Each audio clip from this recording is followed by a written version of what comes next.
कि हमारे भारत में बहुत सारे त्योहार सड़क पर मनाए जा रहे हैं। हर तीसरे दिन कोई ना कोई त्योहार सड़क पर मनाया जा रहा है। अगर हफ्ते में या साल में एक नमाज अगर सड़क पर होती है तो इतना बड़ा कानून का उल्लंघन होता है कि तुम नमाजी को जूते से मारोगे।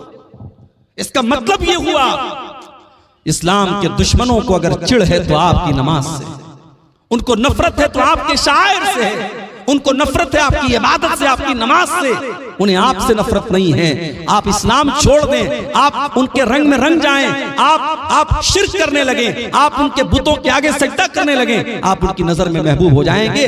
जब तक आप नमाज पढ़ रहे हैं, अल्लाह के आगे सर झुका रहे हैं, जब तक आपके अंदर तौहीद है, आप उनकी नजर में बुरे बने हैं। हालात ये, और हम साहब क्या कर रहे हैं? हम ये कर रहे हैं साहब कि हमारी कौम नाच गाने में लगी हुई है।